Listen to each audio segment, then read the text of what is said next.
ካቲት 19 ቀን እዚህ መጣው 19 ቀን ለ20 ተሰራ። እግዚአብሔር ይመስገን። እነሱም ደከመን ሰለቸን ሳይሉ የጧቱን በጧት የማታውን በማታ የሰዓቱን ከሰዓት ያው እየተንከባከቡኝ እንደ ልጅ እየታዘዙኝ ያው እያገለገሉኝ እስካሁን እግዚአብሔር ይመስገን በጎ ነኝ። ያው እየተሰማኝ ያለኝም ዛሬ መጥተው አስተካክለውልኝ አደዋለ ምንም እንግዲህ አሁን እስካሁን ያው አንድ በእንትን ሰገራ ብቻ ስላልተጠቀምኩኝ በሌላው በኩል እግዚአብሔር ይመስገን በጣም በኃይለኛው እያገዙኝ እያገለገሉኝ ይገኛሉ። ኬላ አለ። ከጤና ኬላ ደግሞ ክትትላችን ጤና ጣቢያ ነው። ከጤና ጣቢያ እንትን ሲላቸው ደግሞ ወደዚህ ይልኩናል።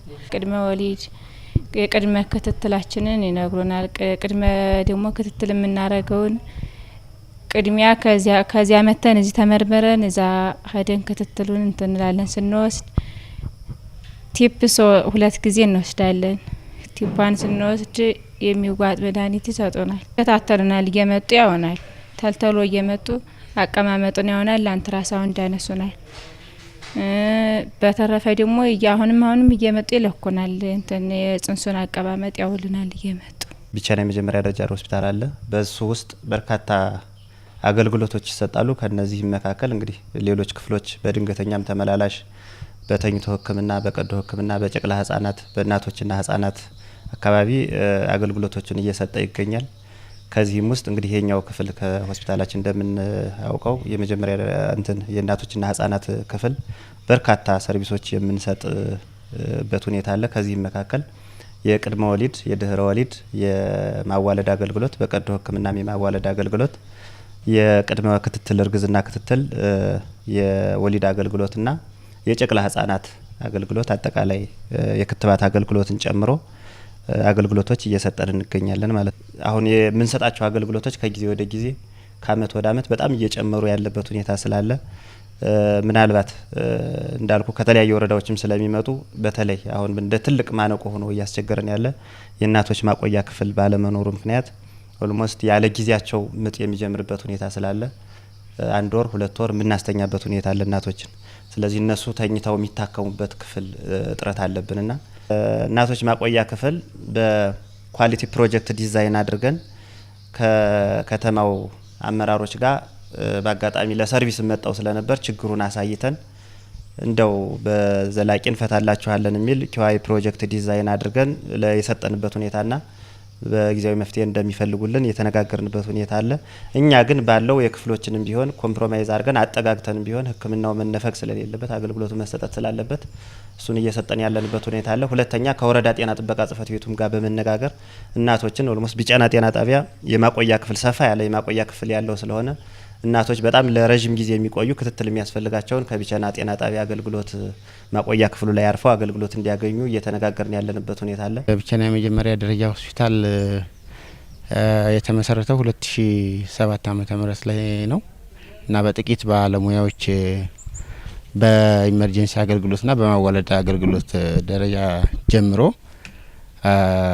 በአሁኑ ሰዓት ብዙ ሰፋ ያሉ አገልግሎቶችን ከመጀመሪያ ደረጃ ሆስፒታል አቅም በላይ የሚሰጥ አገልግሎት እየሰጠ ያለ ሆስፒታል ነው። አትን በማሟላት አኳያ እኛ በተቻለ መጠን የቢቸና የመጀመሪያ ደረጃ ሆስፒታል ለመድኃኒትና ለግብአት ቅድሚያ ሰጥቶ ትኩረት ሰጥቶ እንዳይጓደል አስቀድሞ እንዲሟላ በማድረግና አቅርቦት ካለበት ከባህር ዳር ነው የምናመጣው፣ ከኢብሳ ነው የምናመጣው።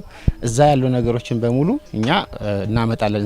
ሴንተር ላይ በመሆኑ የተነሳ ከ522,000 አካባቢ በላይ ፖፑሌሽን ነው ሰርቭ እያደረግን ያለ ነው ማለት ነው። እኛ በኩል ደረጃውን ለማሳደግ መጀመሪያ አንድ የመጀመሪያ ደረጃ ሆስፒታል ወደ ጠቅላላ ሆስፒታል ለመቀየር የሚያስፈልጉ የውስጥ የሰው ኃይል ያስፈልጋል። የምታሟላቸው የሐኪሞች ብዛት፣ የነርሶች ብዛት፣ የአዋላጅ ነርሶች እንዲሁም ሌሎች የሚያስፈልጉ የሰው ኃይል አለ። ሌላ ደግሞ የሕክምና መሳሪያዎች ማለት ነው። የሕክምና መሳሪያዎችን በተመለከተ ይህ ሆስፒታል በቂ የሕክምና መሳሪያዎች አሉት። ስለዚህ የሰው ኃይል መመደብ እና መሳሪያ ደግሞ ስላለን ከዛ ደግሞ ግንባታ ባሉን ህንጻዎች እየተጠቀምን ከዛ ግንባታ በረጅም ጊዜ እቅድ እንዲገነባለን በማድረግ ላይ ያለ ነው ማለት ነው።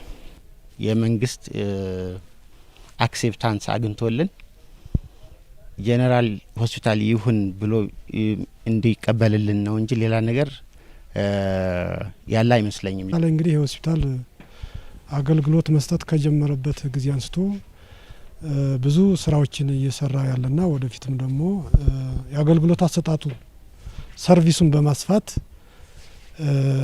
ለተገልጋይ ጥራት ያለው ተደራሽና ፍትሃዊ የሆነ የሕክምና አገልግሎት ለመስጠት በጥረት ላይ ይገኛል። የተሞክሮ ማዕከል ይሆናል ተብሎ መንግስት እየሰራበት ያለው የላቦራቶሪ አገልግሎት ነው። ለዚህም ሆስፒታሉ ከፍተኛ የሆነ በጀት በመመደብ ግዥ ፈጽሟል። አገልግሎቱንም እያገኘ ነው ማህበረሰቡ። ይህ መጨናነቅ አለ። እንግዲህ በተቻለ አቅም ጠቅላላ ሲል ሊመልሰው የሚችለው እየሰራ ያለው የጄኔራል ሆስፒታል ነው። ነገር ግን ስያሜው ፕራይመሪ ከመሆኑ ጋር ተያይዞ ይህን ስያሜ እንግዲህ ወረዳውም ትኩረት ሰጥቶት ይመስለኛል። አመራሩም ወደፊት ትልቁ መልስ እንዲያገኝ የሚፈልገው ይህን ነው። ይህ መልስ ሲያገኝ እነዚህ ቅሬታዎች ይቀንሳሉ የሚል ግምት አለን። የመጀመሪያው አንድን ጄኔራል ሆስፒታል ይሁን አይሁን ከማለቱ በፊት አሰስመንት መስራት ነው።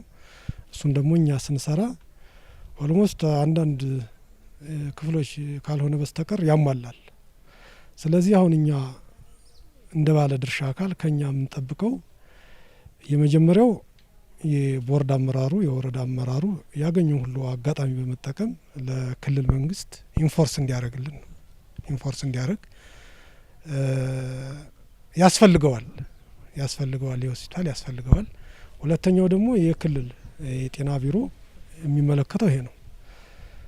ፊርማ ብቻ ነው ያው ደብዳቤው ገብቷል። ፊርማ ብቻ ነው የቀረው። ምክንያቱም ይሄ ሲጸድቅ የሰው ኃይል በአዲስ መልክ ይሟላል።